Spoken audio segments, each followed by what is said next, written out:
Learn to love yourself authentically. That's very important because a lot of people try to be like other people, but we need you for who you are.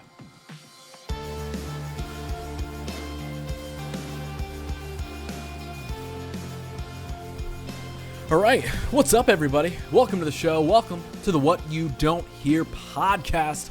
This is a life podcast. It's a story podcast. It's an open journal dive into people's lives as I sit and uncover the real story behind my guest's journey, finding out what makes them them and sharing the parts of their story that we otherwise wouldn't get to hear.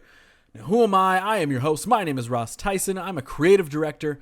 I often dabble as a filmmaker. I'm a freelancer of all kinds, but of course, in this case, I'm a podcaster and a person who simply loves talking to anyone and everyone. So, we'll get to this week's episode and the wonderful guest that I sit down with in just a moment. But before we do that, I need to first remind you that this podcast is brought to you in part by Promo West Productions. That's right. I've got some sponsors helping me keep the lights on around this place. And right now, I've got some awesome shows to share with you that are coming your way soon via Promo West. So if you're interested in catching a live show, you can check out one of these upcoming concerts at Newport Music Hall, brought to you by Promo West Productions. So they've got Walk Off the Earth on Friday, June 3rd, Benet on June 7th, Roosevelt on June 22nd, and Muna on August 2nd. And if you want to purchase tickets to any of those shows, you can visit axs.com. Or for more info on these shows or any other ones that honestly I've been telling you all about at the beginning of all these episodes recently, because yeah, there's a lot of shows going down right now. If you want more info on any of those, you can visit promowestlive.com. Again, to snag tickets, you can visit axs.com, or for more info in general, promowestlive.com. So, this week on the show, I've got a wonderful guest. I have florist and entrepreneur Shanika Tyler. Now, before this recording of this conversation, I had actually never met or even talked to Shanika outside of email before we sat down for this. And of course, you'll hear us talk all about that a little bit in this episode. But I got introduced to her via business partner and avid podcast guest himself, Josh Emmerich, actually, when we almost filmed some stuff for her a couple years back. And during that time, after he had had a conversation with her about that potential project, he just mentioned how heartfelt of a person she was and how powerful her story of forming her business and things that she had been through, how powerful that story was. So here we are a couple years later. I figured, why not find out for myself? So here we are, and well, spoilers, folks. All of the above that I mentioned is correct. Shanika is an insanely passionate person about what she does, and she truly has the belief in herself to make her goals happen. And of course, we talk about it all in here. It's a very fun conversation. We honestly ended up relating on a lot of things as well. And I'm sure that some of you are going to be able to relate to her story as well. So let's just get into it. Grab the most yellow thing near you. Pull up a seat. It's time to get to know Shanika Tyler. Let's make a podcast happen. Shanika, welcome to the show. Hey! Thank you so much for being down to do this. My pleasure. This is the very first time we are meeting. Absolutely. And aside from kind of even a little bit of what you do, I really don't know anything about you, honestly. I know bits and pieces because we were introduced via my business partner, Josh Emmerich. Mm-hmm. And so we were talking about doing some video work together at one point in time. And even after your guys' conversation, like, all he had to say was like amazingly positive things. Wow. He was like, so I don't know if a video project is going to happen, but like, she is a great person. Like, she is so nice, and she has like such an awesome story. And literally at that point in time, and we determined that was what, like 2 years ago? About 2 years ago. It was in the middle of COVID. Yeah. Even back then, he was like, I think she'll make a good podcast guest at some point. Oh, wow. So I was like, okay, I need to put her on my list. And now it might have taken 2 years to get to. But here we are sitting down. So now I'm excited to kind of uncover maybe a lot of what he got out of that conversation, because the tidbits that he gave me about you and your story, I was like, okay, like that sounds, I don't know, it just sounds very interesting. But it was also long enough ago that I don't really remember any of it. So it's all going to be fresh to me again. So even literally for me or the listening audience, whatever it is, like maybe toss out an introduction. So like, who are you? What do you do? Okay, so let me take my glasses off.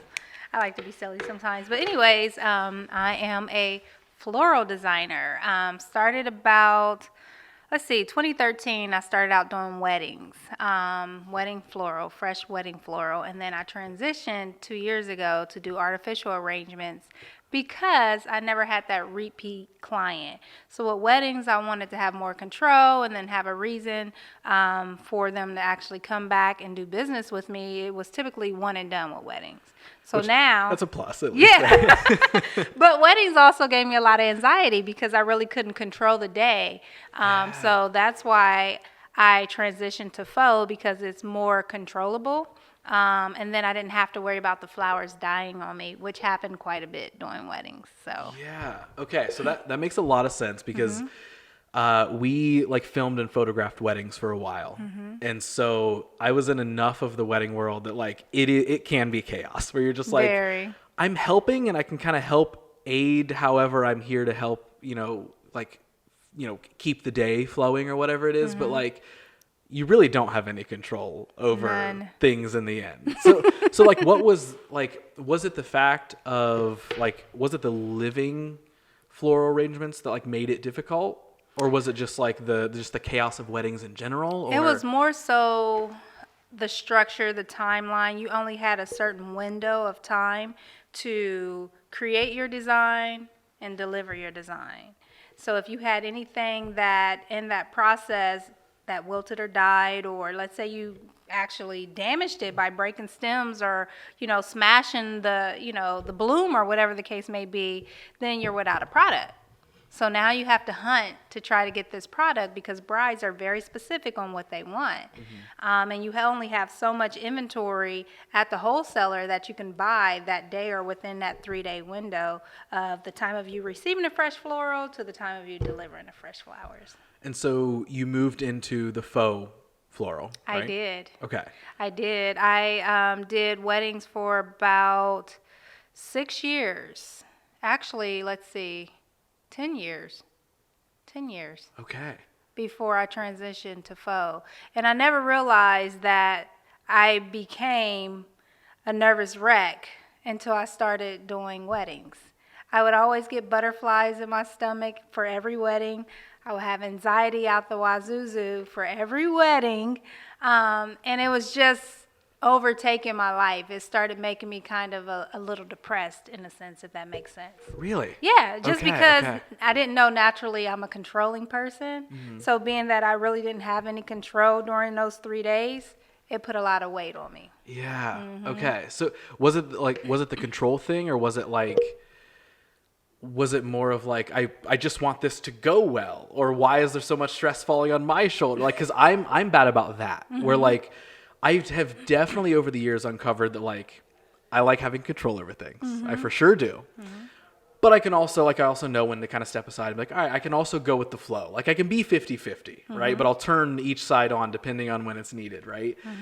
But where my biggest thing comes in is like, it's not necessarily that I have to be in control. It's that I also put so much of myself into everything that I'm involved with that if I don't feel like I have control and something slightly goes wrong or it becomes stressful, I take that stress and almost compound it times like 1,000 I think that's more and carry it on my shoulders. Where I'm like, no, like what can I be doing to solve this, even if you didn't necessarily create the problem? Right. Is that kind of what? Absolutely. Okay. Absolutely. So there's one story of one bride that stands out to me so much, which is when I was like, okay, Shanika, you have to figure this out. So I overbooked myself, and this was like early on in in my career of doing fresh floral. I had a bride. She was very, very sweet, and this was back in 2013. I booked 3 large weddings on this one specific day. I did pretty much all of the floral myself, but I had a team that will help me on day of. And I did not, strategize my timeline efficiently.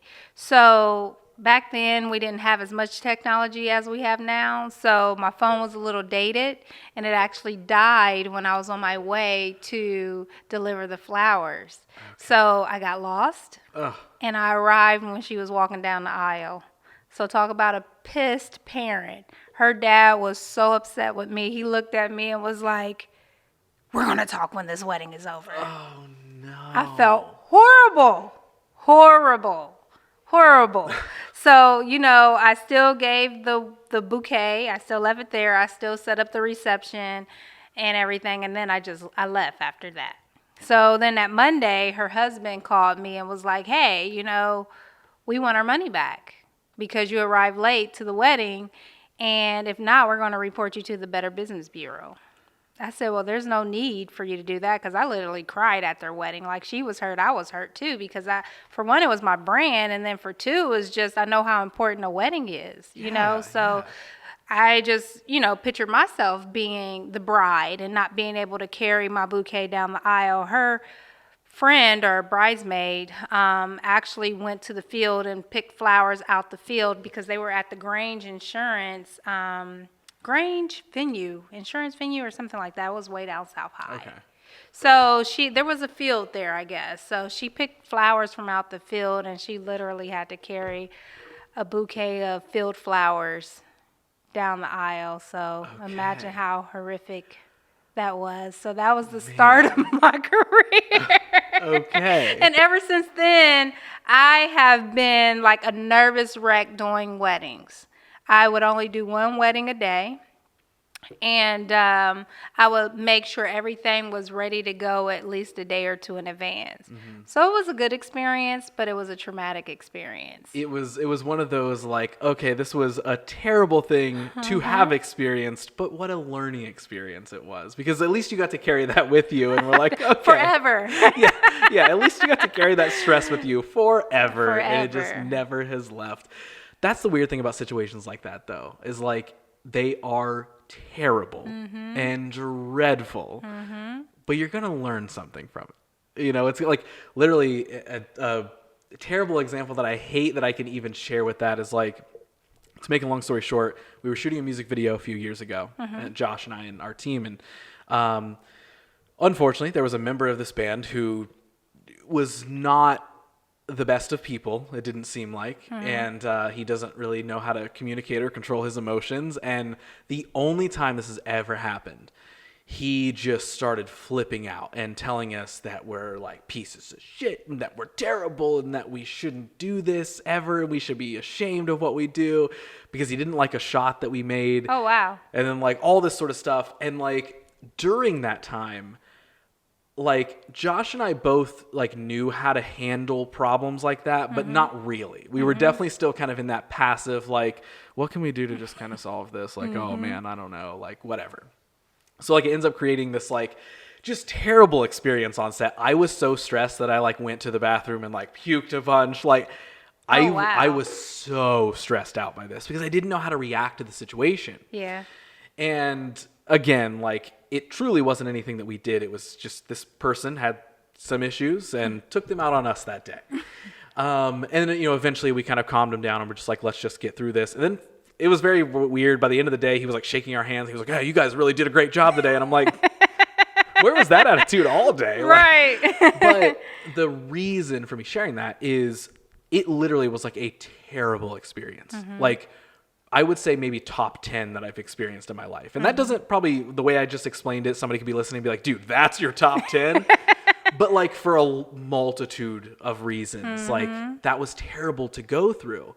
But the biggest thing that it taught me, the biggest thing that it showed me was like, oh, I need to get better at resolving conflict. Yeah. I need to get better at communicating. And not just communicating as like, oh, you can talk to anybody.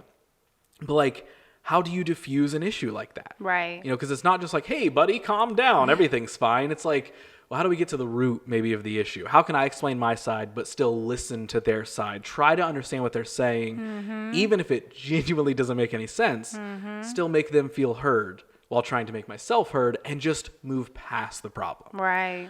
So that, in a very similar way, was just like one of the worst, like at least work experiences or work days absolutely. that I've ever had. Absolutely. But it taught me such a huge lesson that, of course, there's a lot. I will not deny that most music video sets that I walk onto now, in the back of my head, there's that little voice that's like, which one of these people is going to yell at you today? Like, which one are you going to have to like get in an argument with? Like, is it coming?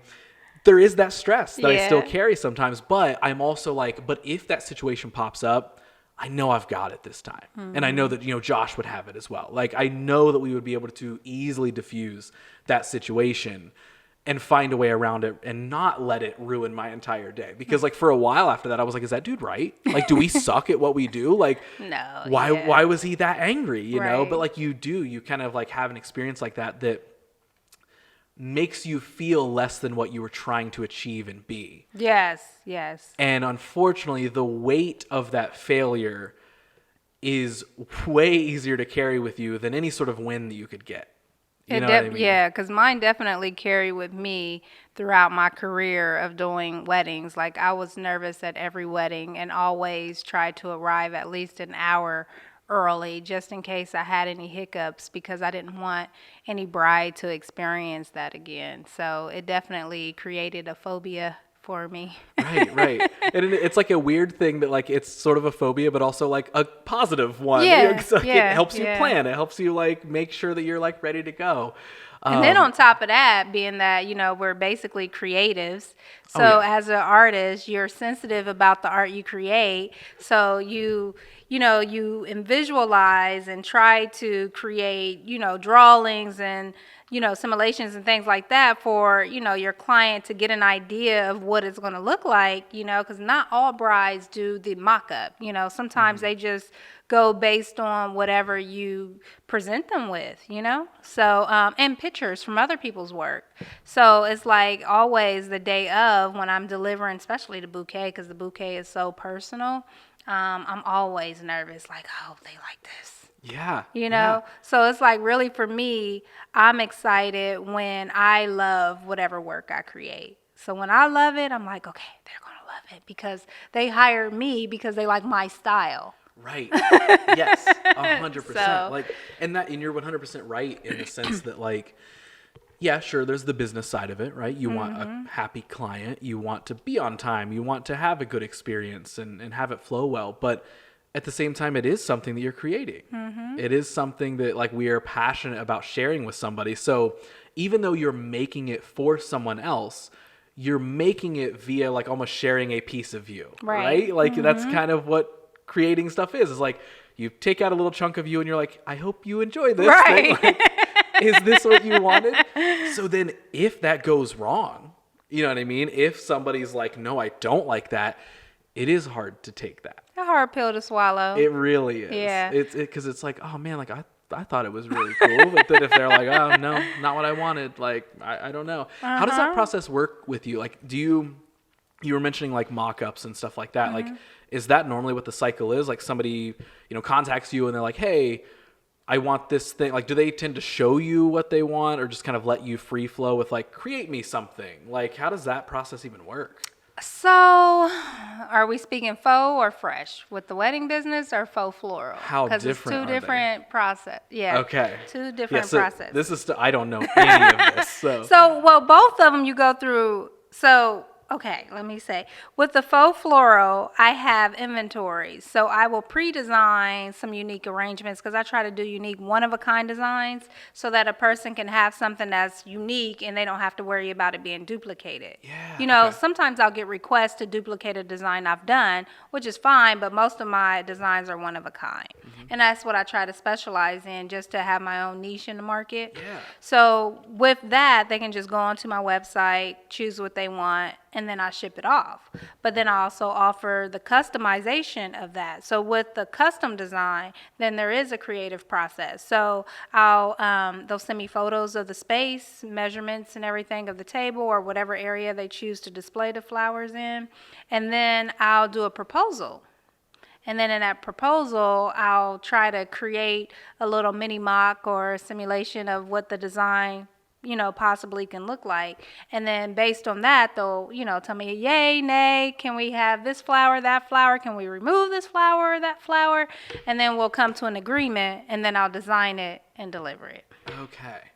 So. And that process is pretty much the same with the weddings.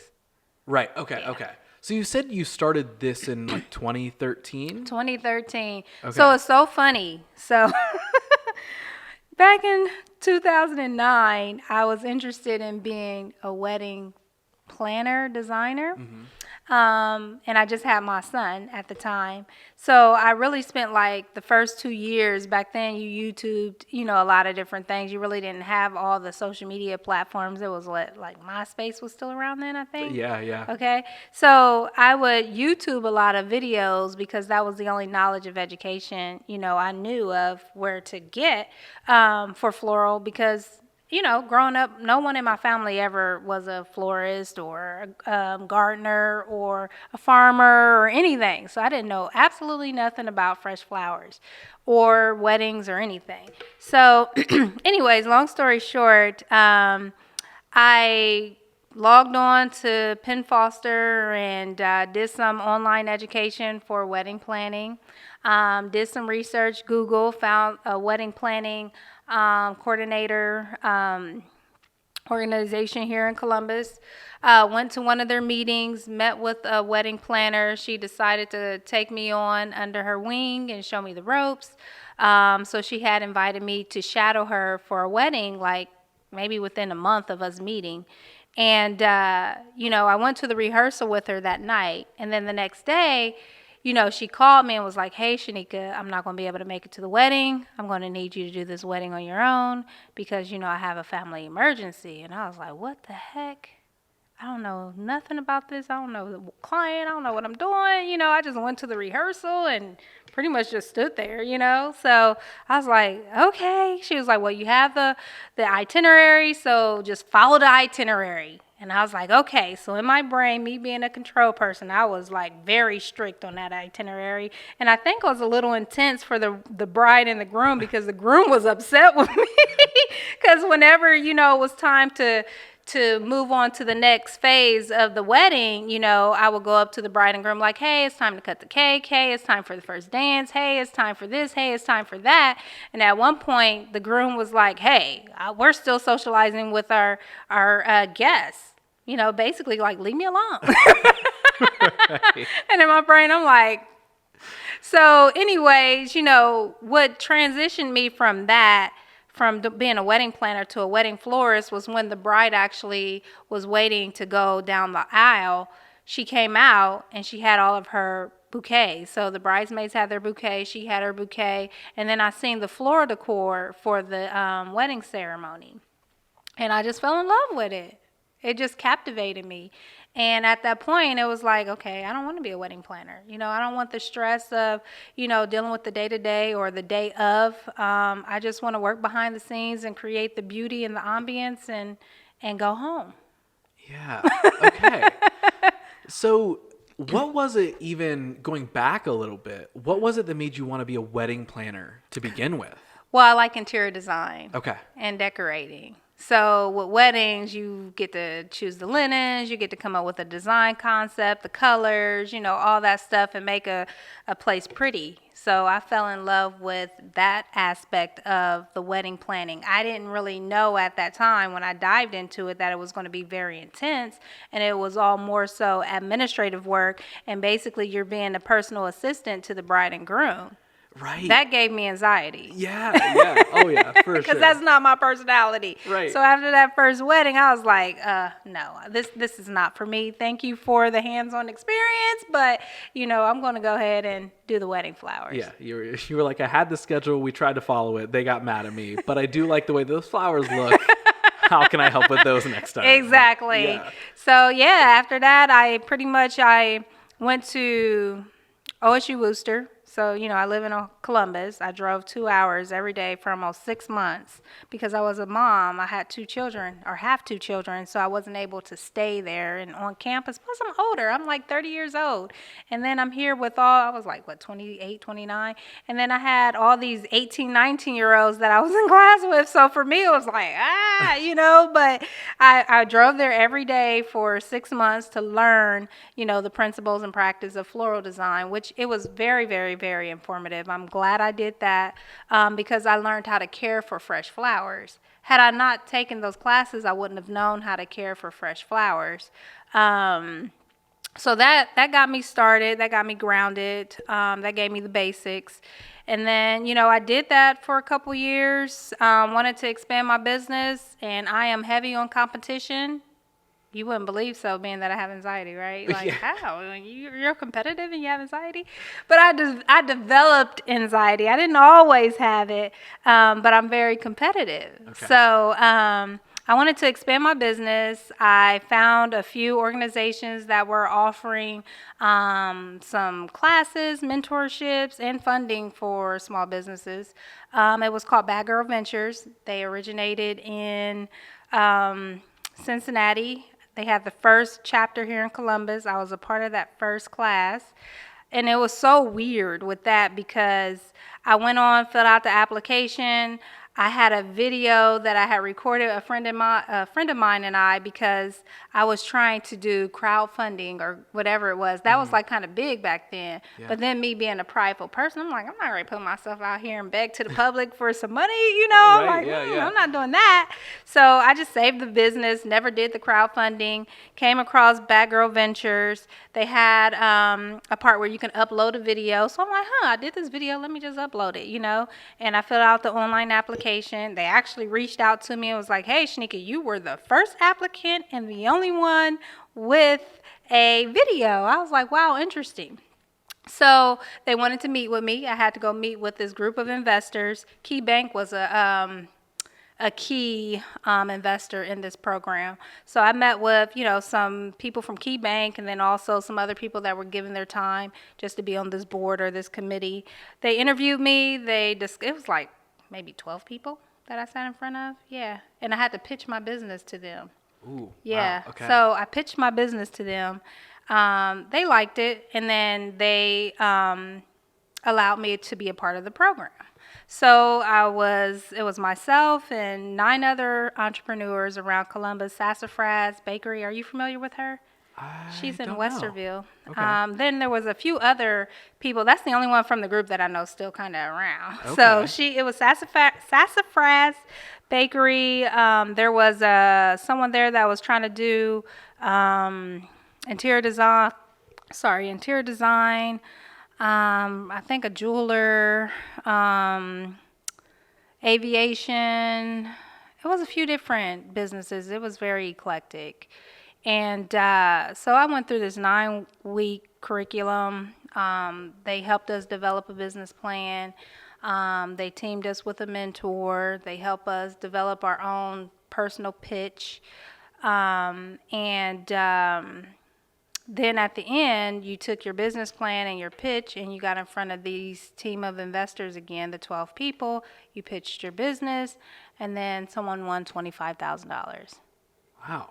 And I won. Really? I did. Wow. Okay. So I pitched listen, I hustled hard for that. But the crazy thing of it is I'll go back, and I always say this, it's funny how what's meant for you. You know what I mean? Yeah, like you can yeah. feel it in your spirit what's meant for you. Mm-hmm.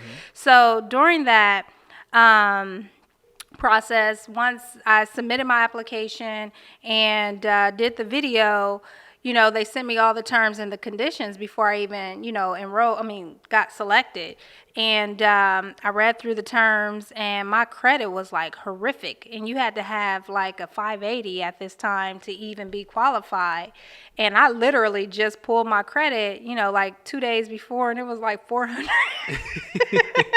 Listen, no one knows that, but it was like 400. I never disclosed the numbers, but it was like 400. So I reached out to the director of the program and was like, hey, I'm not going to qualify because, my credit score is not even meeting the minimum qualification. And she was like, Shanika, you have to come. Like, this program is for people like you. So I almost missed my blessing basing it on that number. So I was like, okay, but I kept telling her like I'm not going to qualify. Like, and she was like, just come. And I was like, all right, I'll come. So like the day of the interview, I literally pulled my credit score again and it was 580. Wow. It's I wish I could have recorded it. It was literally 580 on the nose. Wow. Isn't that weird? That is wild. So from that day forward, I'm like, this money is mine.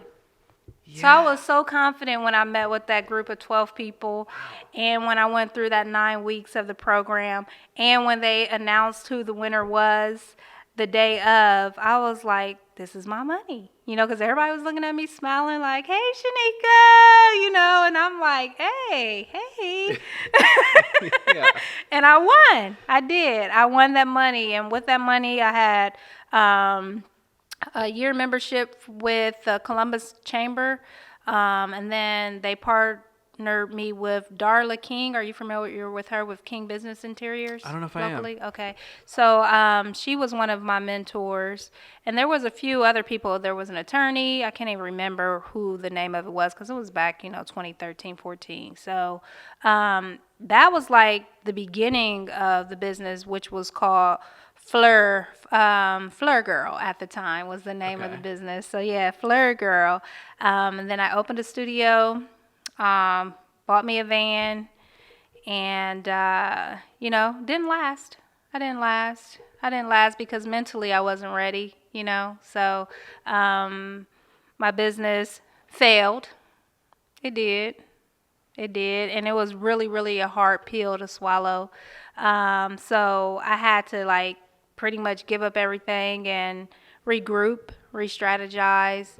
And then after like a year of that, I took a break and then redeveloped She Floral, which was my, I would say, successful wedding business because it really went pretty far.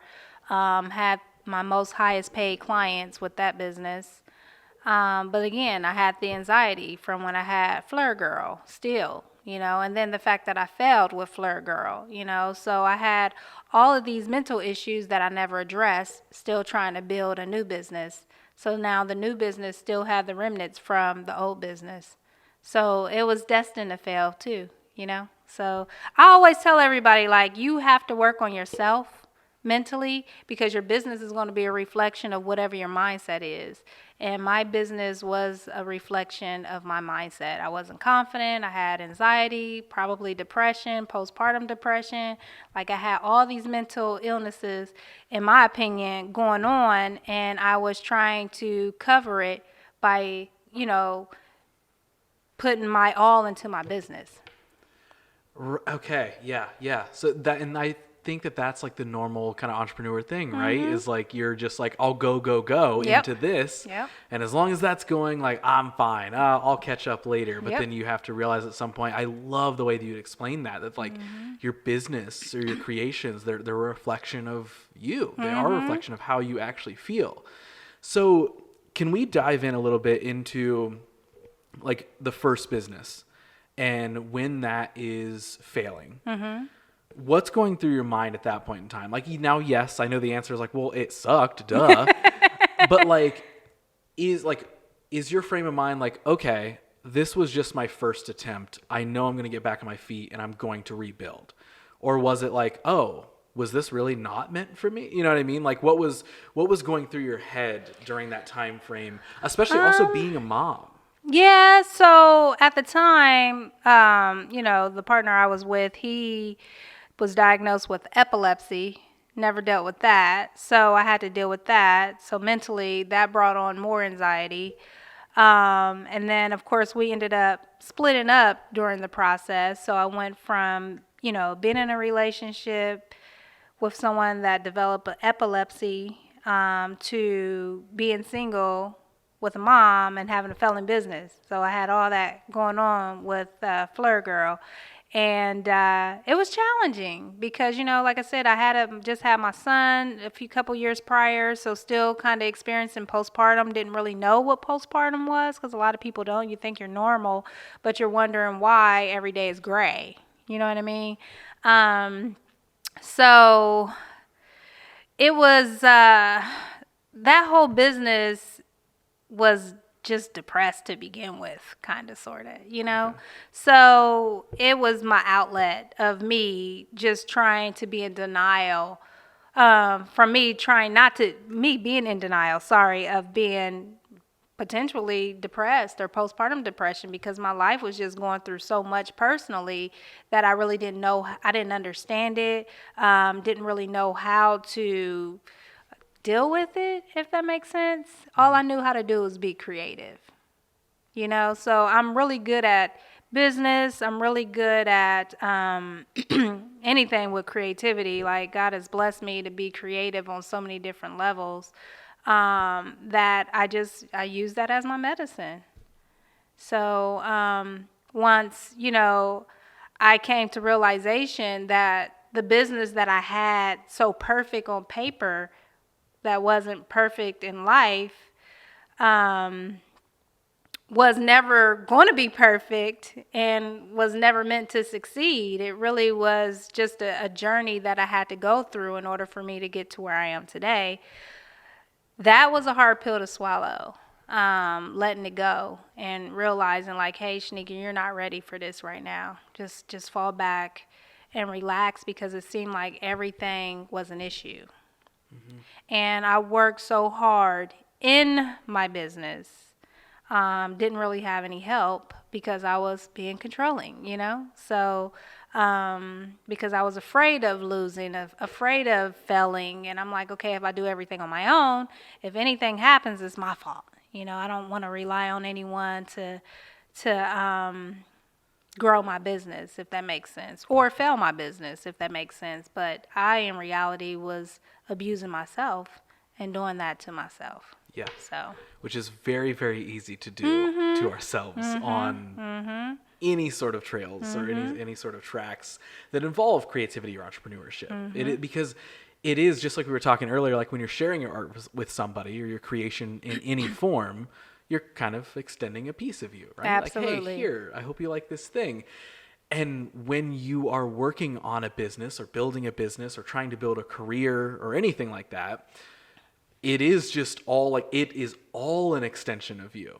But you're so focused on like almost that projection of yourself. right. Like you were talking about earlier, you forget to kind of figure out like, well, okay, I'm the core piece that makes this thing work or not. Right. Am I actually working? like am I put together enough? And something I really appreciate that you said earlier was that, like, again, you just explained like a lot of the stuff that you were going through at that point in time. So obviously that played a part, but something I appreciate that you said is that you could identify that you just weren't like totally mentally ready for that challenge at the time. I was Because not. it's very easy to look at those failure, if you try something, whether it's a creation, a business, whatever, and look at those things and be like, oh my gosh, it failed. There's something wrong with me. And it's not that there's something wrong with us when we fail in those times. It's just that we're just not ready yet. Exactly. It's well, okay, I'm just not there yet. That doesn't mean that I just have to stop and give up because the thing didn't work right now. So you also said that there was like was it a year between? About a year. Yeah. Okay, About so a year, maybe a little longer I took off. can you share with me, like, what are you doing that year? Is that when you're like, okay, time to work on Shanika? I'm Yeah, gonna get like. I did. I did a lot of soul searching. Went to church, got baptized. Read Joyce Meyer's From the Front and Back, The Battlefield of the Mindset. Like, I meditated on that all the time. Did a lot of praying. A lot of praying. And just pretty much tried to do whatever I needed to gain my confidence back, and to have mental clarity. And I always, prayed, to God, because since I was a child, I've always wanted to be an entrepreneur. Like, I feel like it was embedded in my spirit. It was never anything I chose. It chose me. So, being that I feel like it chose me and I wasn't being successful or what my, vision of success was, that made it that much harder, because I would pray like, listen, God, if I'm not meant to be an entrepreneur, share that with me. I don't want to keep running this race if this is not the path you have for me. Like if I'm meant to be, working someone else's corporation and, or, being I don't know, volunteering, whatever the case may be, like just share that with me and make it clear. And here I am today, still an entrepreneur, So it's like he put it in my spirit, put it in my heart, soul. So I feel like it is definitely what I'm supposed to do. It's just a matter of figuring out why. Yeah. Yeah. Well, even just a little bit that we've talked so far, sitting across the table from you, I'm absolutely like, yeah, you're supposed to be doing this stuff. Like you are supposed to be making this stuff happen. Absolutely. Yeah. Now, something that you said there that I kind of want to dive into before we kind of continue down the timeline of the story is you said that even since you were little, even since you were a child, you felt like you wanted to be an entrepreneur. Can you explain that to me? Like what was growing up like? Like how can you identify like, oh yeah, I've always wanted to do something big or something greater and have or make my own company or whatever. Like, and also I guess to even start with, like, did you grow up in Columbus? I or did. Like Ohio? Okay, I did. so Columbus. So yep, in city schools. okay, so Yep. what was growing up like? Like, where's that entrepreneur spark come from? So my mom was never an entrepreneur, so I never got it from her, which is why, and I never had entrepreneurs around me, which is why I say I believe it was just embedded in my spirit and soul, something that God had ordained for me. But I was just always a creative, and as a creative, there's trial and error. You try everything, and I tell everyone, even my sons, like try everything that comes to your mind until you figure out what you like, what you're good at, what you're passionate about, what makes you happy. So growing up, I did hair and ended up going to cosmetology school, and did hair professionally for a little bit. And then I ended up I thought I had carpal tunnel, but I'm assuming it was just anxiety, in my hands. So they would shake and have pain, which caused me to not, do hair anymore. But growing up, what did I do? I mean, sing, dance, tie-dye shirts and try to sell them. I would reupholster, make pillows. Of course, like I said, do hair, decorate family, friends, always redesign my room, I just never see myself working in corporate America. Yeah. Never. So you were also doing a lot of hands-on A lot of creation, hands-on, too. yeah. Like, because like my thing when I was little was drawing. So I was, did draw. I was always just like tucked off in a corner somewhere, like drawing my own comics and all this sort of stuff. And then, growing up that translates into like, okay, now I'm making digital art and I'm, doing this whole freelance thing, Yeah. But I mean, you just explained like you were like making would you say making pillows and stuff like that, like Pillows, all that sort of stuff. teddy bears. And my mom, she bought me a sewing machine. With whatever creative venture I wanted to do, my mom always supported. She's like my number one fan. So she would buy me hair products. She would buy me fabrics and sewing machines, paint, draw books, tapes, videos. If I ever wanted to sing, can't sing a lick, but I would try, sing, rap, whatever it is. It's like anything creative I tried. And I would say more than 50% I was good at, which was challenging because I don't even know how I ended up doing flowers. Yeah. Right. I don't. So flowers now is very therapeutic for me. So my mom ended up marrying my stepfather, who was huge with gardening. So he would always have a garden. He would always plant flowers. And I was maybe about 18, 19 when I got married. So around 15, 16 is when I started seeing him, with all these plants and gardens and things like that. And he would have me help him because he bought his home. Right before my mother and him got married. So he bought his home and he would have me helping with the gardening every, spring and summer, plant flowers and vegetables and things like that. And I was like, this is therapeutic. I like this. But still, I never put two and two together. It wasn't the spark then No, where you were like, no. I should do this. It was just like, I really like this. Exactly. Like, add it to the list of many things that I enjoy doing. Right? Exactly. Yeah. And then what really triggered the business of Faux Floral is I was working, because I'm real estate property management. That's my corporate background. Would never think that, would you? But Yeah. real estate property management, I actually have my real estate license.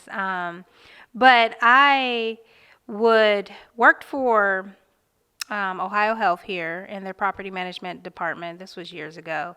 And every year our area manager, she would be a part of a charity. And she was like, hey, do anyone want to create anything to put up for auction for the charity? And I was like, I'll create something.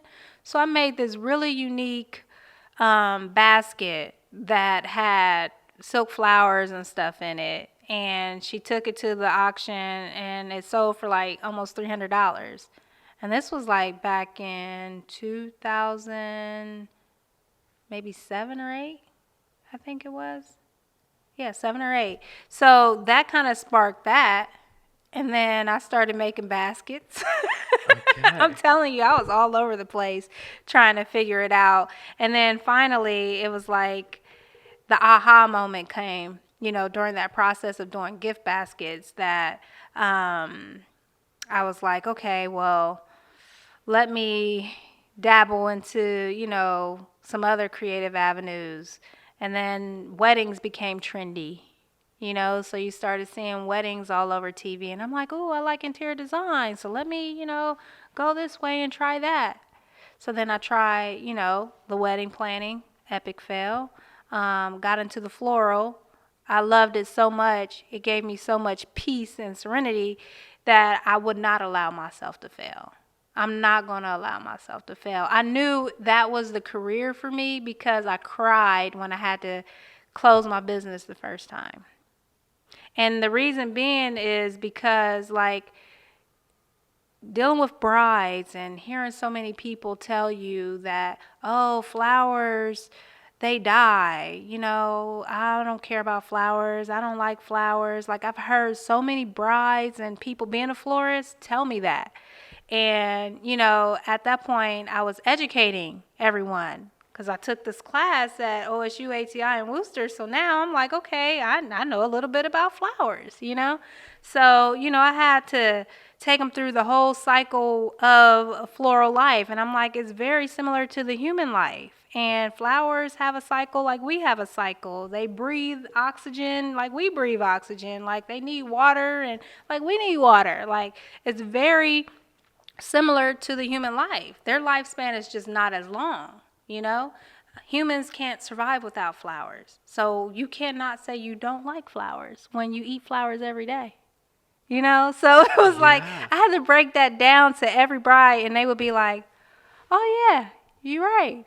I'm like, yeah, like the collard greens you ate for, Thanksgiving, that's a plant. Flower, Right, right. Yeah, it's just a matter of breaking it all down and making it make sense and just, making everyone aware of how important flowers and plants are to the human life. Like we would not be in existence without them, know? So, and having that passion, gave me the thrive and the drive to continue on, with my fresh floral business. But then, thankfully, because we had the pandemic and all weddings were shut down, but I pivoted and did the faux because I wanted people to have a reason to come back and I wanted longevity. I'm like, now they're saying flowers just die. Okay, let me create something that look realistic that's going to last forever or forever. Yes, I love it. And that's how Faux Floral Design was created. So, did that happen? Was Faux just created during Yes. pandemic? It was time? literally the year before we went into the pandemic. I started in Wow, 2019. Okay. I did my last wedding in 2018. Took a whole year to do research and made it official, in 2020, I think? Wow. Yeah. Okay. So you're going into, this awesome upcoming year of 2020, and you're like, all right, new business, let's go, we got it. And then, of course, I did pretty things good during the happen. But pandemic, that's what I was going to ask. Is Yeah. so obviously we got what we got out of 2020, but what was that like? Even though that was kind of like your launch year, like you It just said was my launch year, and a lot of people were home. So a lot of people wanted to make their space a replica of them. They wanted to bring personality and character into their homes because now I'm home every day, all day. I can't go to a restaurant, a bar, the movies, barely even the park, to enjoy life. So now I have to make my home enjoyable for me. So people were investing a lot of money into decor. Yeah, right. That's also very interesting that like you left a niche being weddings right at a time where weddings were getting rescheduled and pushed back for another like year or two. So that all kind of like culminated in a very interesting way. Now, so here's a question I have. Even going back again a little bit. What was it like this is always a question I ask because I'm always so interested. Like when you're going into like adult formative years, right? So like we're getting out of like high school, all that sort of stuff. And then like the questions arise of like, where are you going to college? Are you going into the workforce? Are you like, nobody ever really asks like, are you going to go be creative and start your own business? Like what during even that time frame kept that spark for you alive? Like, or did you keep it during that? Did you sort of like leave it behind for a second? No, I've always like been an entrepreneur. The ironic thing is I consider myself to be, pretty intelligent, and I always chose jobs and careers that I knew I wouldn't want to advance in. Because I felt like if I did, then I would give up on my hope and my dreams. And I didn't want to do that. I love that you kept that clarity the entire time because like I think like that, I don't know, maybe a different word for it is like intuition almost of like what's driving you of like, I know almost even if I don't have it 100% clear, I feel like I know what my purpose is, right? Like you feel that driving force. And like, I can honestly say I felt a little similar, even though it wasn't always clear for me that like, I knew like I'll just say normal job that I worked, I could not have felt more out of place. Right, yeah. And it's not the folks, I get it. Nobody wants to work. No, not really. I understand. Yeah. Nobody likes going to work. So of course everyone could be like, yeah, I don't want to go either. Yeah. But like, I literally had this like, just innate desire of like, I have to be elsewhere. It's not that I don't like doing this job. I can do the best that I need to do while I'm here. But it's honestly very similar to how you just explained it.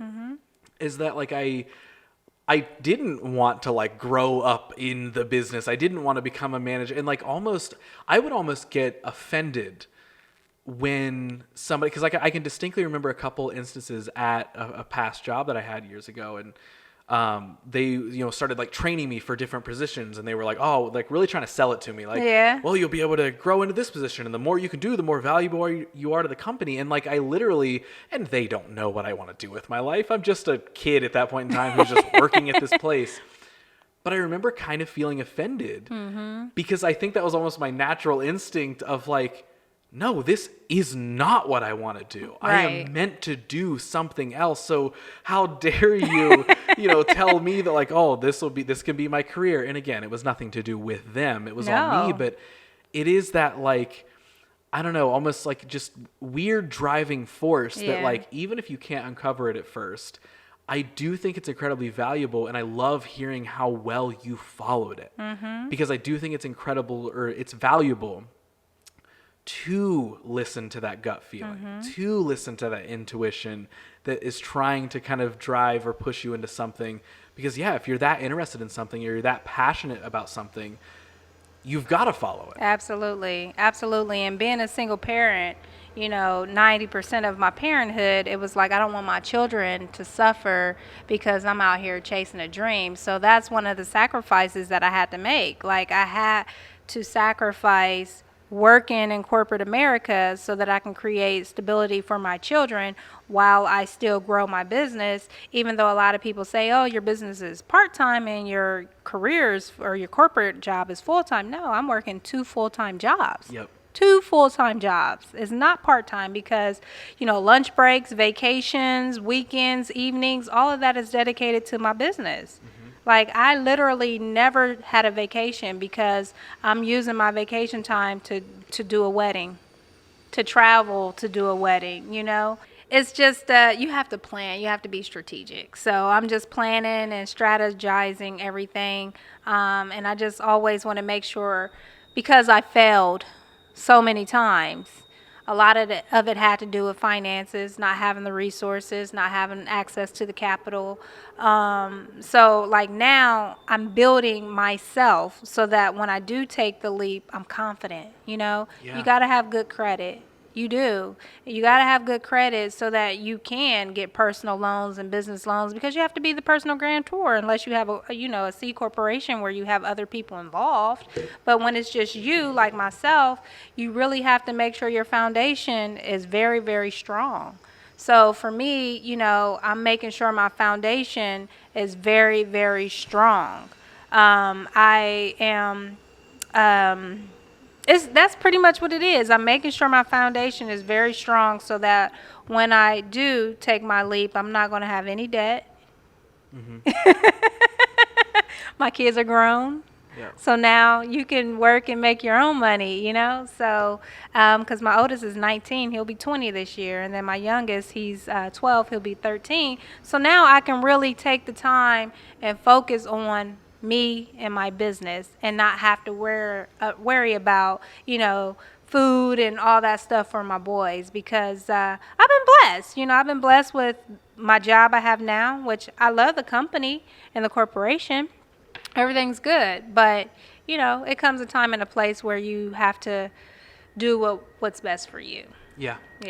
And I think my business is at that point now where it's strong enough that I can, take the leap, because I've been hearing it from so many friends my entire life. Why are you working for someone? Why don't you just quit your job? Go open up a storefront or a gallery or a showroom. Like, I hear it every day, all day. And I'm like, it's easier said than done. Right. When you fail twice, you're a little bit more strategic. You're not just going to jump out. I've taken those leaps before, and I was not successful. Maybe I didn't stay out there long enough to allow myself to get my feet dirty, but, I didn't want my boys to suffer.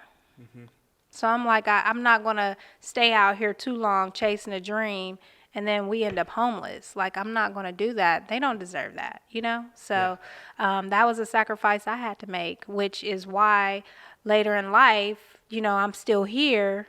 I would say maybe I'm not at A, I may be at C now, a little further down the alphabet. Right. But I'm way closer to being at that level that, is meant for me. Yeah. If that makes sense. Oh, totally.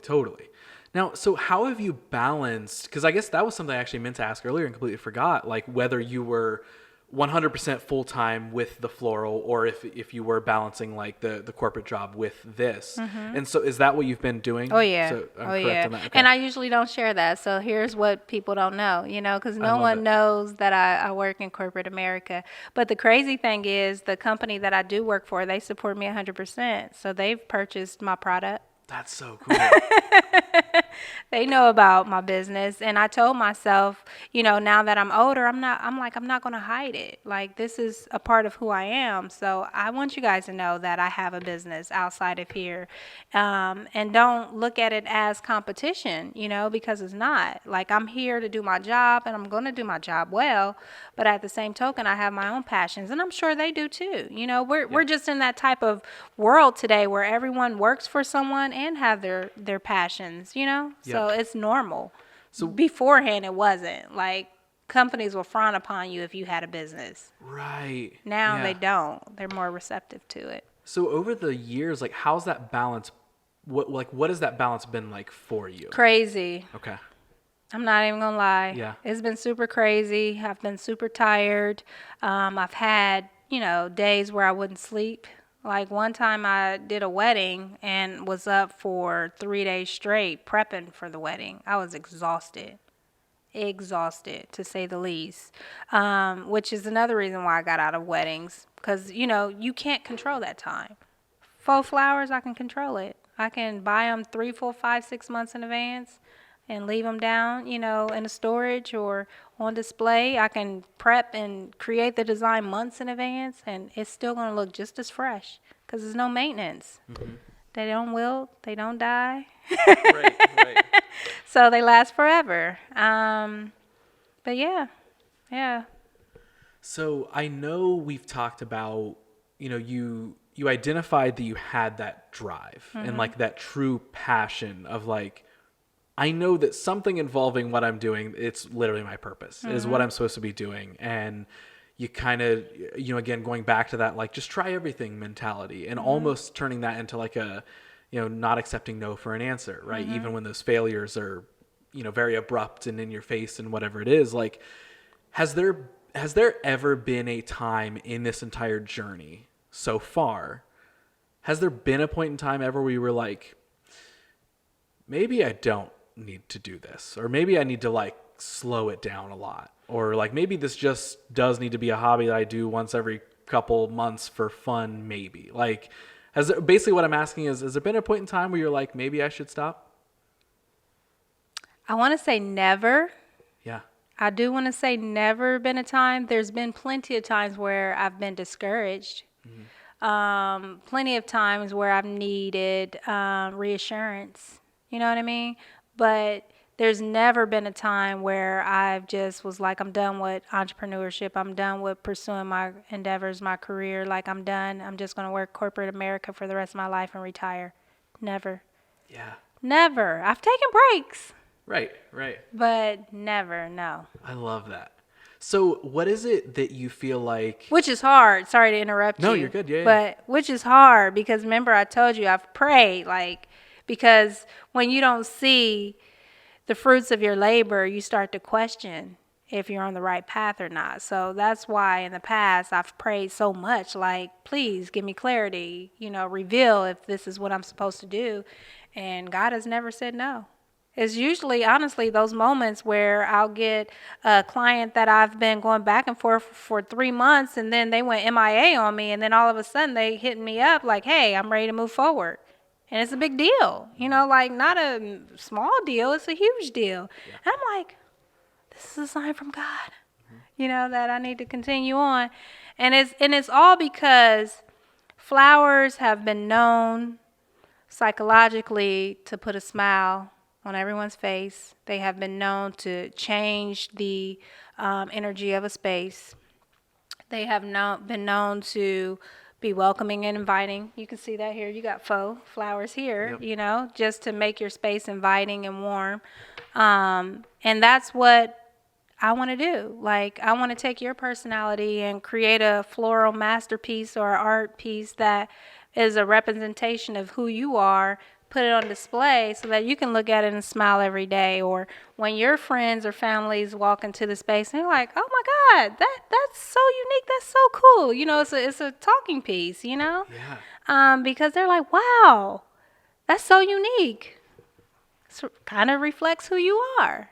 Because I'm into graffiti too. So I've been doing a lot of graffiti art pots and stuff like that. But that's awesome. Yeah, I'm like kind of urban, glam, chic, a little bit of everything. Okay. Very eclectic is my personality. But, I say all that to say that I just want a piece of my art to be in the homes of, the world, the population, so that it's reflective of who you are.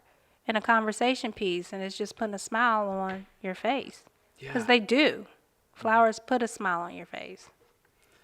So let me ask you this. What, even through the failures or through the wins or anything, all the ups, all the downs, like what up to this point do you feel like is your biggest lesson that you've learned? My biggest lesson that I've learned is to have more confidence in myself. For sure, because I'm really hard on myself, So I've learned through it all to just have to believe in myself and my abilities more, and to have patience. So if somebody right now was listening and maybe they're, they've heard the story up to this point and they're like, okay, I feel like I'm actually in the same shoes that she was in, years ago. And it's that person who's lacking that confidence. It's that person who's trying to, they feel like they know they have that passion for something. They have that drive, but they're not seeing that answer yet. They're not seeing the fruits of their labor, right? And that person was asking you for advice of like, what should I do? I'm trying to make this business successful. I'm trying to, or even get started. Like, I don't know what I need to do because I'm not seeing any results so far, of the work that I've put in. Like, if somebody were just to sit you down and ask you for advice in that realm, like, what are you sharing with that person?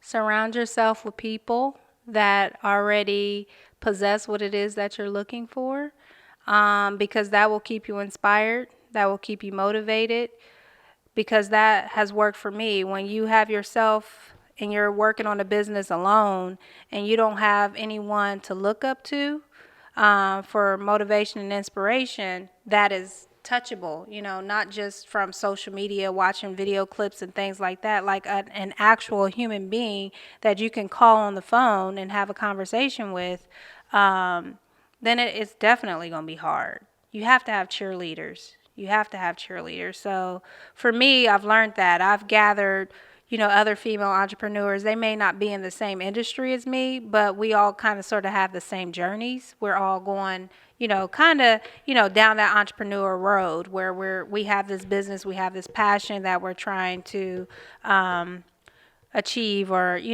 move forward or proceed with. And if that's the case, you just have to surround yourself with like-minded people. You have to. Because if not, you're going to feel alone and you're going to feel like isolated. You're going to feel like no one understands you. And that's hard because I've been there. So I've definitely, even if it's just one person, you got to have one cheerleader, someone that thinks you're like the most magnificent person in the world, that just love everything about you and everything you do. And then you got to have another person that is like a mirror image or reflection of where you see yourself in the future. Can we talk about like the mental balance in all this? Mm-hmm. Because I know like that's something you've kind of like reoccurringly shared of like, again, you've like something pops up that's obviously going to kind of like mentally deflate us. There's always something that's going to happen. And a challenge is a challenge, but sometimes like we were talking about earlier, that challenge and the result of how difficult that was can stay with you. Yes. What are like, is there any big things that you feel like you've learned over the years that have helped you with that kind of like mental health game of not beating yourself up so much, or being able to even stay focused in times where it does feel like you're being pulled in 100 different directions and not getting the results that you want? Like what has that journey been like for you? A lot of self talk and forgiveness. Like I literally sometimes I put a lot of post-it notes all over the house, mirrors, wherever, when I'm going through that phase of feeling down and uninspired and like nothing's going my way, where I'll have, you can do it, mistakes are okay, failure is okay, you're awesome, you're amazing, it's corny, but it works. Mm-hmm. It definitely works. Yeah. Like you literally have to talk positive affirmations to yourself every day, all day, and look in the mirror, look at yourself and, talk to yourself and like forgive yourself for whatever, mistakes that you've made in the past. You have to forgive yourself. You have to. When I kind of uncovered the power of more positive self-talk a handful of years ago, like it's absolutely a game changer. It is. And it's not just like acting like nothing's wrong or telling yourself like, oh, you're great, oh okay, I'm great now, that's just it. It takes consistency, it takes work, but even changing in small ways the way that we speak to ourselves, that can be a big game changer. Just day to day, rather than beating yourself up or whatever. It's like, cool, you can identify something you're doing wrong or something you're upset with. But just like you said, like those, like the positive affirmation side of things is something that I think because it sounds so magical, a lot of people don't really subscribe to it. It's super magical because here's the thing, and I learned this just by, when I was telling you I was going through soul searching and reading books and all that kind of stuff on mental and self-help and all those type of books. It really is a light switch. Like you really can change your mindset, with a blink of an eye, like instantaneously.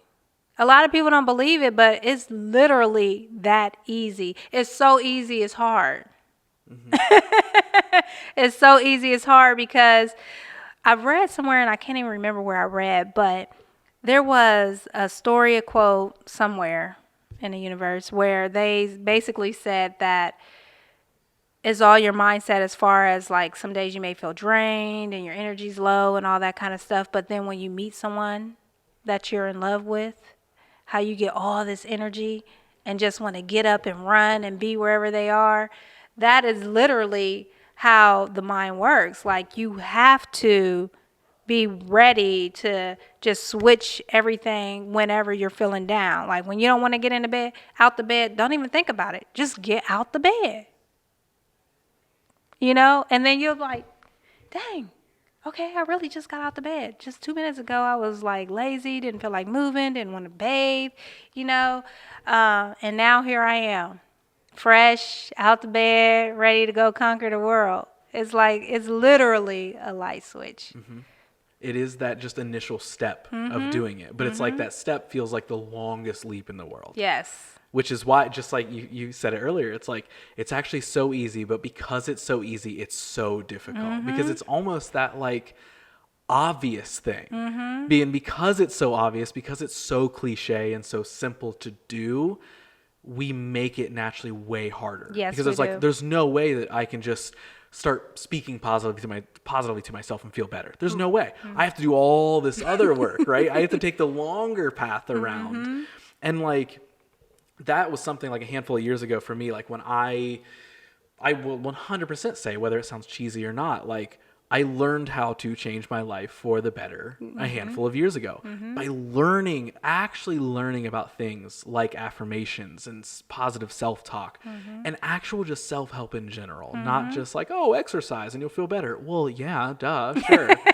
But it's like, what does a mindset mean? What does positive thinking actually mean? It's not just pretending that nothing's wrong and going about your day. It's identifying the problems and figuring out like, okay, I've got these problems in front of me. How can I offer solutions to them? Right. And those are things like, even for years, like, I've always been a naturally more positive person, but I wouldn't let myself turn that into action. I was positive, but I would, a problem would pop up and I'd be like, oh my God, it's the end of the world. This problem's terrible. I feel terrible because it's making me terrible. And that's all I know how to do is just feel the terrible feelings, try to find a solution, but I'm making it way harder on myself. And just like you said, like, so much of this stuff, yes, it's difficult. Yes, it takes some self-reflecting and it does take work. It definitely does. But just like you said, it's kind of a light switch. It is. It might take a little bit of extra energy to flip it. But once you flip it, it's flipped. It's flipped. Like, there you go. Like, you've passed to that other side of like, okay, cool. Now if I can just keep building momentum here, Exactly. I can stay on this track, build that Exactly. consistency with that more positive self-talk or that more positive way of thinking. Because just because I can sit here and say, oh, a handful of years ago, I learned how to have a positive mindset. You still battle with it every day. Battle with it every single day. Every problem that pops up or presents itself to me, and some of them drag me very far down, right? Yeah. Even though I can identify, like, I know I'm going to get out of this. I know I have what it takes to get out of this. But man, right now this just feels awful. Yes. Like, Yes. it still feels awful. But here's the thing, opposed to it taking you maybe a week to get over it, now it's taking you 24 to 48 hours, Yep. So. Yep. Because I know, like, when you can unlock that and you flip that figurative switch, you can then identify that you have it in you to make the decision to get out of that, I don't know, I'll just say dark place, Right. to get past the problem that's in front of you. Kind of like how, for years, I mean, it kind of forever, for your entire life, you had that drive of being a creative and being an entrepreneur. So even subconsciously, it was probably guiding you in so many decisions of like, oh, well, this situation, like, something in me is telling me that this doesn't suit me. And it might not outwardly be showing me anything major that I shouldn't be a part of, but something in me is showing me that, nah, that's not my path. Right. I'm going to keep going this way. And I think kind of the positive thinking, aura works the same way. I think that energy, when you unlock it and you tap into it and you allow yourself to tap into it. Yeah. I think it works in a very similar way. Absolutely. Because it can then become a subconscious driving force Right. for the decisions that you're making. Absolutely. It's not just, whatever happens, I guess. It just sucks. Everything's just bad. And that's what's weird is I think a lot of people don't let themselves actually be susceptible to that switch being flipped. I agree with that. If that makes sense. Total. Yeah. Because I think, and I get it, it is naturally, I guess, easier to just be upset about something, to be mad about something, and to not want to put that work in. It's more draining though. It is, and that's what's weird is Super draining. I think people can walk around and be like, oh, why am I so sad all the time? Why am I so drained all the time? And it's like, well, hey, I get drained a lot too, but I know how to refill that cup. Yeah. When there's nothing in it, I know how to get some energy back into it. I know how to keep pushing through. And I think that's the value in literally so much of what it's awesome to have heard your story, because I feel like so much of what you've explained has like reassured me in so much of what I feel. You know what I mean? Like, Yeah.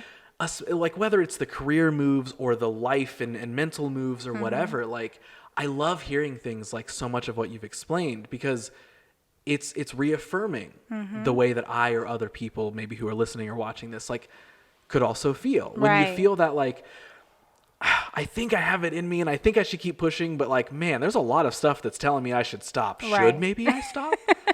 Like, am I, like a friend of mine that I just recently had on the show said something in terms of entrepreneurship, and the way she explained it, she was like, there's just so much this constant battle of feeling like, am I stupid for continuing to pursue this, or am I stupid if I stop right now? And that is so Devil's much. advocate. Like, you really don't know. It's playing Russian roulette. You don't know which way to go, because you can go this way and it'd be an epic fail, or you can go this way and it'd be an epic fail. So they're both risky. Yeah. And for me, I think so much of it is also, it's unlocking, just like you did forever ago, even if you didn't consciously unlock it, and it was just sort of naturally there, and you were like, all right, I'm going to work with this. I think it's figuring out your purpose, figuring out your intention. What's your why? And when you have that as your driving force, it makes it easier to do whatever you want. Exactly. Kinda. Like, I subscribe to that idea in such a huge way. And that is another thing that I have loved hearing in your story. That's kind of reassured me that I'm not an idiot for wanting to do all the things that I want to do. That's what life is, though. Like, we're not supposed to be, doing the rat race every day. Like, that's not life. You're supposed to. I mean, there's nothing wrong with working for someone else and helping someone else with their dream, because everyone's not meant to be an entrepreneur. I do definitely believe this day and age today that entrepreneurship is trendy. Yeah. Personally, I do, because social media makes it like it's so easy, and it's not. It's not. Like, a lot of people are putting fake information out there, making it like they're getting all these sales and achieving all these goals. And a lot of times it's to lure you in so that you can buy, So, and then eventually they, may get to that point. But at some point, we've all started and struggle. A lot of us struggle for a very long time. And then at some point, I have to learn how to deal with that struggle. Yes. And either you do or you don't, and then you learn whether that struggle was actually worth it or not. Right. I think that's a thing that like can honestly get a lot of people that answer quick as to how bad they want something. When the struggle for it pops up, you're either like, nope, I'm out. Yeah. Like, that was difficult. I don't want to do that again. Or it's, okay, that sucked. That was a challenge. But now how is this gearing me up for the next challenge? How can I get past it? Right. And you are 100% correct in saying that like entrepreneurship is definitely trendy. Yeah. Nowadays. It's like, it super definitely trendy. But it's like, it's a weird thing where it's like, it's trendy, but I also think it's easy to weed out the people who are wanting to just follow the trend. Right. And like, yeah, people can find weird random success out of nowhere and all that sort of stuff. You do have those. Like, that definitely can happen. Yes. But then at some point, my question is always like, well, how long can that be sustained? Right. Like, do they get that random spark of success and then actually learn how to handle it and then stay consistent with it? Right. Or do they get the random spark, it blows up into this huge, nice firework, and it works and looks cool for a second, but then if they can't sustain it, that's when they're going to learn like, oh, I wasn't actually prepared for this. I just kind of did a thing. Right. But I think it does like easily deter a lot of people into figuring out like, did I really want this thing? Did they actually uncover their purpose and their drive? Right. Or was it just kind of an interest? And that's okay either way. If they just want to have fun and try to be an entrepreneur for a day or something, like, I don't care, do whatever you want. Like, sure. But it's what you're going to do with it long term. Like, are you doing it out of an actual purpose and intention? Or is it just, hey, I'm just going to, I don't know. I'm going to do it just so I can get rich or something. Yeah. And it's like, you know, I mean, hey, we don't I don't want want to be work, rich, so but- let me start my own business. Yeah, Type yeah. of thing. It's always work, whether you're working for yourself or someone else, because your clients are your boss, you know. Yeah. In my industry. Right. Well, that's the funny thing about like creativity in general, especially when you're turning it into any sort of a career, or any form of entrepreneurship, realistically, whether it's creative or not. Like, the funny thing is, and I've said this on the show countless times, but like, it's funny because a lot of people choose entrepreneurship or creativity to avoid that like 9-to-5 system, right? Like, oh, that's not what I'm made for. I said it earlier, right? I felt uncomfortable in normal jobs. I knew I didn't fit in there. Right. So you want to avoid that normal job structure. So you trade a 9-to-5 for a 24/7. 24/7. Like, so that's the strange thing. It's not like, I don't want to work, so I'm going to go do this. Yeah. You actually have to be willing to work even more. Absolutely. And work not just on your product or your service or your creation. You have to be constantly working on you. Yes, you Like, do. there's always going to be something, because I can identify, like, often I feel like I level up. Oh, yeah. And I don't mean that in like a hype way or something like that, but like I am constantly learning and evolving, because there's always new challenges being, popping up that I'm like, oh, I thought I was ready for that, but I'm actually not. Right. Now it's time to learn. Right. And then what happens after you learn something? Well, you level up. You now have a new skill. You now have a new tool in the tool belt, right? Yeah. Like for me, I used to be really shy and an introvert. And it wasn't until this year I've heard so many people say, Shanika, you're not shy. You are very good at starting conversations. And I'm like, really? It was like an aha moment for me, because I'm like, in my brain, I'm still back in 1999 in high school, when I was Right. shy, introvert, very quiet, timid. But entrepreneurship has grown me, because now I had to sell myself. Like, even though, I'm offering a service that a million other people offer, ultimately, people are buying me. Yep. Because I'm not this big corporation. And even if I was a corporation, whoever the CEO, CFO, founder of that company, they started the brand. So people are buying that brand, Same thing with a small business, small entrepreneur. They're buying you. So that definitely made me level up, because now I have to get out in front of a bunch of people and, be confident. Rather I'm confident or not at that moment, you still got to put the happy face on and, hey, Yep. Yep. You're like, oh yeah, you definitely need to buy my product, and here's the reason why. I mean, you don't have to water, you just sit it, leave it, and go. If you're a traveler, you can come home, still have beautiful flowers on display every day, and guess what? They'll never die. Like I Right. have to sell Yep. all day long to everyone, because people still challenge faux flowers, because they want to have that real life plant or a flower in their home. And I get it, because it helps cleanse the air. But if you're a person that's busy and on the go, or, you just want to always have something on display that's beautiful and beautifying your space, then artificial is the way to go, especially if you have allergies. That's also a bonus. So I'm going to add to something you just said real quick. You can add me to the list of people who, having now met you and talked to you for almost 2 hours at this point, Really? it's almost we're up there. Wow. It's almost around 2 hours. You definitely exude this wonderful positive energy and so much confidence. Oh, wow. So what's funny is when we first got here, before we started rolling, you were sharing a little bit. You're like, yeah, I'm kind of an introverted ex, I can turn it on if I need to, but I don't know, I don't really do things like this. Like, we'll see how this conversation goes. Literally from the moment we started, you have just owned it. You have just owned it. So you I fooled kind me. of forgot I was being recorded, I guess. Well, hopefully I didn't just remind you too much. So you're like, anyway. Like, the last 10 minutes of the podcast is just you being real quiet. Dang, I didn't realize wow, 2 hours went by quick. Time flies when you're on a podcast, they say. But no, I really do, like, I can confirm that for sure. Like there's been no part of this conversation that I'm like, oh yeah, you don't like talking at all. Like no, I have nothing to say. You've had so much amazing stuff to say. Still a ton of stuff I didn't even talk about. That's so crazy. I'm like, dang, we got 2 hours. Well, I mean, It doesn't even seem like it. We got as much time as you want. So you know what? I don't want to open no can of worms. I was like, what other can of worms do you want to dive into? So I really do have just a last couple questions for you. So one, what is next, either ideally or literally, for Faux? But more importantly, what's next for Shanika? Like looking ahead, what do you see on the horizon?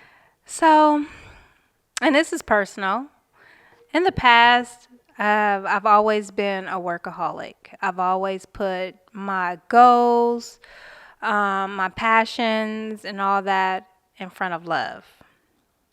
And I'm a hopeful romantic, believe it or not. So I've never been married. So I really want, Lord's will to be blessed with love. I do. Like, we all want companionship. Mm-hmm. So that's really important to me right now. And it's so weird because, and a lot of people may be like, oh, you such a spiritual person, you believe in God, but at the same breath, you went and you had the cards read. So, I had my cards read. Went to an astrologist or, what do you call them? Shoot. A psychic. Oh, yeah. I'm like, I couldn't even think. My brain went fried. But yeah, I went to a psychic and she was like, and it stuck with me. Like, she was like, Shanika, all I see is you like this, working. And you got all these men around you and you don't see not one of them because you're so busy working. And if you don't learn how to balance your life, you're never going to have love. Never. So, and that resonated with me. And she planted a seed because she was so head on with that. Like, I was like, whoa, kind of taken back a little bit because that's me. And then, growing up without my biological father, that kind of made it normal for me not really to care about a man being a part of my life. It made me a runner when it comes to relationships. But, having that psychic plant that seed, I'm like, I don't want to not ever experience love. I love love. Like, Valentine's Day is like one of my favorite holidays, So with that being said, it's like I'm learning to balance work and life. Now it's like I can focus on me, my passions, and, of course, my mental, because I don't have to worry about being just mom every day, all day, if that makes sense. Yeah. So. You and I are in the exact same position. That is what literally everything I'm talking even down. We're about to get weird on this podcast for a second. Even down to having a psychic tell you those things. Yeah. I literally did that last summer. No way. Not kidding. It better not be Sylvia. Did you go to Sylvia? I did not. Her name wasn't Sylvia. No. But yeah, you find out she actually tells everybody the same thing. Like, wait a second. Like, right. Said I was a workaholic. Said I'm avoiding like relationships. Yep. But that's what's so funny about that. Is like literally just for fun. Last summer, I was like, I've never been to a psychic. Mm-hmm. That sounds fun. Mm-hmm. I go, and then one of the big things she tells me, she's like, yeah, there's a relationship on the horizon, blah, blah. And the other half of that is so much of what you just explained, and this I relate to this so much, is the workaholic side of you. Yeah. The workaholic side of me purposely and intentionally pushed relationships aside years ago. Mm-hmm. Like, I would definitely be in them and all this sort of stuff. But then I was like, date. But then I was like, well, no, I want to work on me, but mainly I want to work on my career, right? Yep. I just want to work. Yeah. And then literally, like right now, so much of the transition that I've been going through over the last handful of months. And truthfully, I know when somebody says, well, a psychic told me, then it sounds like you make every decision based off of that. And you don't. That you is just not what's know. It's like they No. just reassure you what you already know. Yes. And but literally like the last handful of months, like that's where so much of my energy and work has been going into developing myself into so far the best version of me that I can be. Right. So then Yes. you're ready for those relationships. You're Yes. ready for when that pops up. Just like you said, you know, the explanation of like your head's down and you're so focused on working, you're missing the opportunities Yep. around you. That is absolutely what I identified that I've been doing for years. For a while, I didn't care though. No, me neither. Because I wanted the work. Yeah, right? me It was like, neither. no, I'm going to do this. Yeah. Like I'm good with this. I don't want the distraction. And now it's all starting to kind of boil over, right? It's all starting to catch up because you can't run from it forever. No. You can't run from anything forever. Especially right? as you get older in life, you know, and Yep. have more free time. So like with weddings, I didn't have hardly any free time because I was weddings, work, kids. You know, both my sons are athletes, so it's always sports practice training, you know, on top of being an entrepreneur and working in corporate America and being a property manager. So I'm on call 24 hours, 7 days a week. Right. Yeah, so it was definitely hard to juggle. Now I have a ton of free time because I can do, you know, my artificial arrangements at my leisure. They bring me peace and serenity. You know, my sons are older and more self-sufficient. One is grown, you know, and the other one share custody with his dad. So he's with his dad most of the time. He don't want to be with me. You know, I'm mom and mom always in flowers and, you know, hold the camera, take this picture, record this, do that. You know, he's like my production crew and he don't want to be bothered with that. So mom stay with my dad. I'm like, okay, cool. You know, more free time for me, you know. Right. At first I was a little jealous and envious because he didn't want to come home as much once his brother, my son, went to college 2 years ago. That's when everything changed, and it's sort of like I'm an empty nester now. So now that's when love started kicking in. Of course, COVID kicked in too. Right. And I'm like, dang, I can't even date now that I'm ready, you know? So Yeah, what's a Zoom date I like? Let's try that out. Yeah. Yep. But at the same token, it's like you want to be the best version of yourself that you can be. And not only is that going to reflect in your personal, but it's going to reflect in your professional. So your business is going to be happier, healthier, thriving, because you're going to be so assured of who you are. You're going to be like a light. Everyone's going to be attracted to it. Like, hey, they seem so happy. What are they doing that's different? You know? Yeah. I want to be with them. Right. And that's what I've always said. I want to be that breath of fresh air for someone. I've been bitter for so many years, and that's probably TMI stuff I don't, because I'm a prideful person. I usually don't share stuff like that, but what the hell? With the show, I'll tell it. But, you know, it's like I've been bitter for so many years, which was hard because I was never a bitter person. I was always really happy, very neutral, and very supportive to any and everyone. And then for whatever reason, entrepreneurship kind of put some bitterness in me because it's super competitive. And you see other people skyrocketing and you're still way back here. You know, you're like, what am I doing wrong? But it's up here. It's your mind. So. Yeah. No, I feel that 100%. Like it's, and it even kind of goes back to something you said earlier, talking in like the entrepreneur realm, is like you said earlier that like your business is often a reflection of you. And I know this is going to sound really cliche, but something else, you know, what we're kind of talking about now is like, well, your life is also a reflection of you. Absolutely. And somebody's going to hear that and be like, well, duh, it's my life. It's me. But like even outwardly, your life can be a projection of what you feel inside. Like, is it filled with negativity? Is it filled with just voids of all kind? You know what I mean? Like what does that light look like to other people? Right. And I feel so much of the same way. We're like, I do want to be that beacon to people, you know, not just in the, like the, oh, who can I attract way, but like, no, just like, who can I share that energy with? Yeah. Or who can I be there for? Who can I almost, you know, if I have to like be that guiding light to somebody to help them in some way, and to not let those feelings of, you know, being bitter because of situations that pop up, and you're going to carry that with you. And it's like, it's almost like when you attract those feelings, they never leave you, and you're just working to keep them at bay. Right. And on the relationship side, those emotions, I did a really good job, and not that those are negative at all, but I did a good job at keeping them at bay for a couple of years. And I think I forgot that I was keeping them at bay. So then when it pokes its head again, I'm like, whoa, hold on. wait a second, you're telling me I can't just work all the time and be happy anymore? Like, hold on, I'm bummed about this? Like, this isn't a thing I've cared about for years, you know? Right. But it's like, so again, like hearing you say so much of that, I'm like, yeah, same boat. Like, I absolutely feel that because it's all in that emotion game. Mm-hmm. It's all in the balance game. When you're creating anything, you're being an entrepreneur, all that sort of stuff. Like, yes, in life in general, there's always a ton of stuff to balance. Mm-hmm. But I feel like at least the track that I've taken, and it sounds like a lot of what you've done too, is like when you're so sure of the direction that you want to go and the life that you want to build and the version of you that you want to become, even though you're so open and susceptible to trying everything and experiencing everything, still you can get yourself caught on that like one track mindset where you're like, oh wait, I focus so much on being creative that I forgot to have friends. I forgot to have a relationship. I forgot to take care of me, you know? And I'm just happy that now over the last like 2 years, I would say, so much of what we just talked about has been being uncovered for me. Yeah. Where I'm like, okay, I've got the business machine built.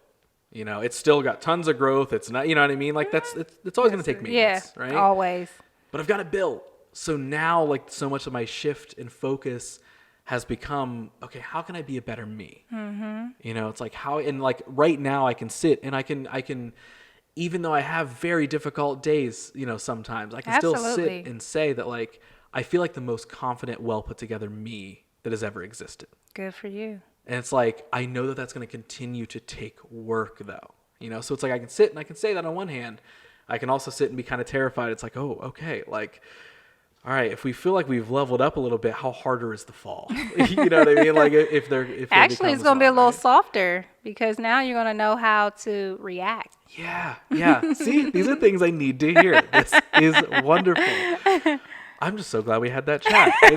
I love relating to people over any of that stuff because I sit and I think about that. And it's like I see all my friends in like relationships and getting married and having kids and all this sort of stuff. And not that I like necessarily am like, oh yeah, I want kids tomorrow and I want to get married. Like, no.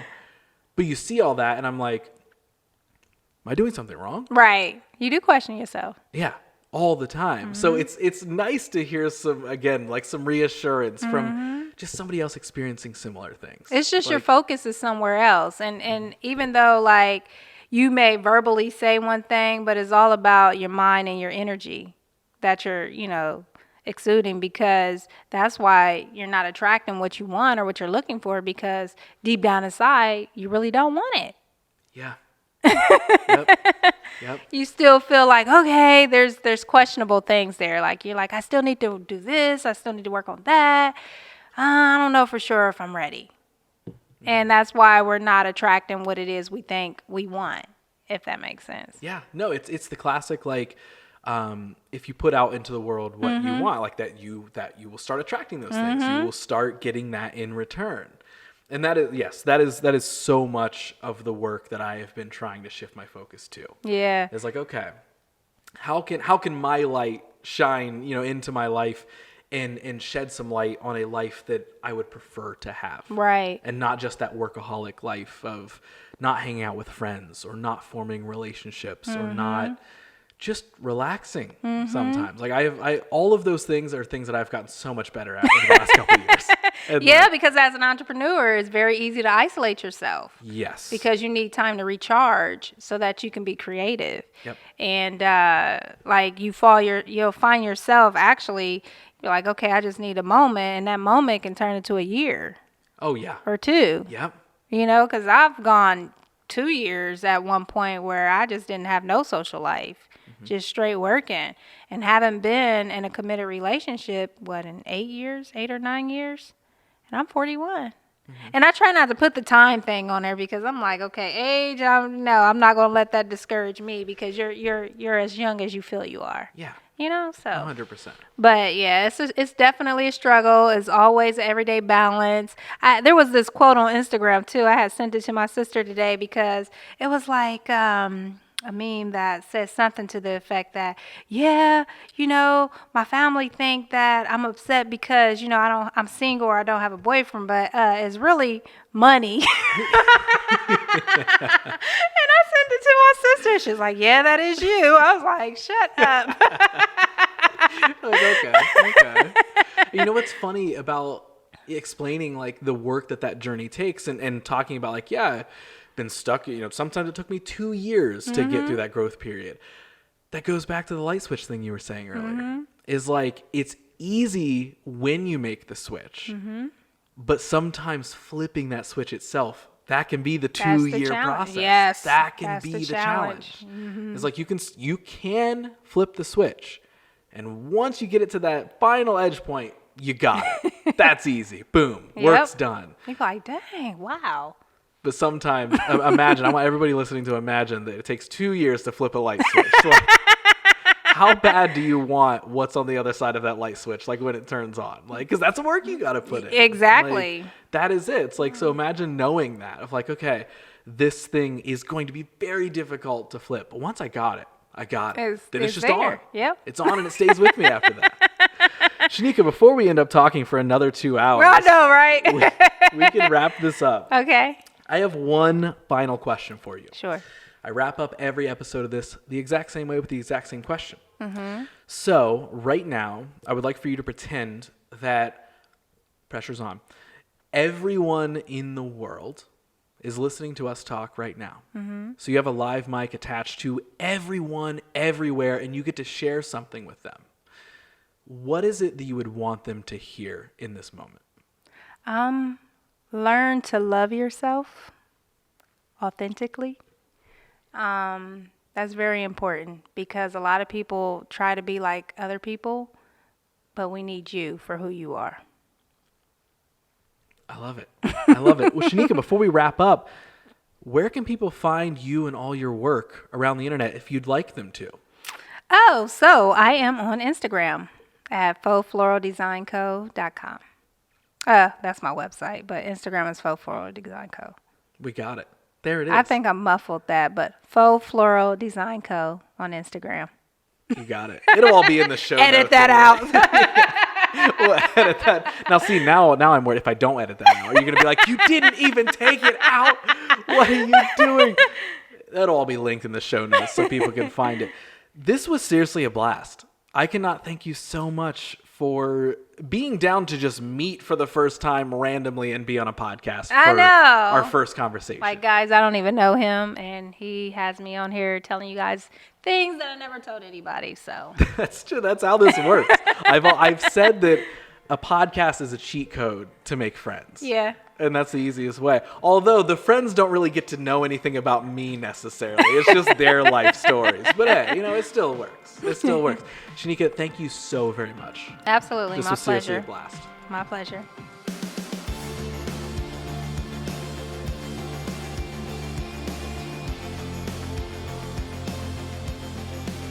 All right, another episode in the books. Once again, a big thank you out to Shanika for being down to meet me for the very first time for a podcast and share her story in its entirety. And really not just with me, but with all of you as well. Just what a fun conversation. So again, a big thank you to her for being so open here. And of course, a big thanks to you, my dear listener or viewer at home, for checking this episode out. If you liked what you heard in this episode, as always, I want you to let someone know. You can let me know, you can let Shanika know that you appreciated her story. Toss it on your IG story, tag me, tag the show, or simply just tell somebody about this podcast next chance you get. And also, honestly, while you're out there surfing the net, running around social media, you can check out Shanika's wonderful creations by following her brand at Faux Floral Design Co. on social. That's at FAUX Floral Design Co. Her work rules, so go check it out. And of course, follow this show at WYDH Pod. And you can further support by hopping over to iTunes or Apple Podcasts, toss us a rating and a review, subscribe while you're there, then hop over to Spotify, or if you're already there, just find the follow button, give it a stone cold stunner, just absolutely smash the thing. But the best thing that you can do at the end of it all is just tell somebody about the show next time that somebody's looking for a new podcast to check out. Just help me share these wonderful stories out there, get them into more ears. But, at the end of it, if you don't do any of that, I'm at least going to say thanks for listening, thanks for looking, and as always, I'll be back next episode with a brand new guest that you may or may not know of, and a brand new story that you for sure never heard.